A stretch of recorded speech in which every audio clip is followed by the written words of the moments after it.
Petrol পাম্পের ছবি আমি নেই। গুড মর্নিং প্রিয় বন্ধুরা আমার। আজকের সকালের আবহাওয়া, আকাশ পরিষ্কার দেখা যাচ্ছে। দেখুন কি সুন্দর পরিষ্কার নীল আকাশ, নীল সাদা আকাশ। সেধারে ওই কলা গাছটা গেছে, সেধারে কলা গাছটা বন্ধুরা, আমার ভিডিও যদি আপনাদের ভালো লাগে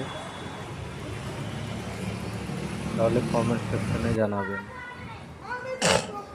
দেখুন কি সুন্দর পরিবেশটা, দেখুন কি সুন্দর আজকে সকালের পরিবেশ, পরিষ্কার আকাশ।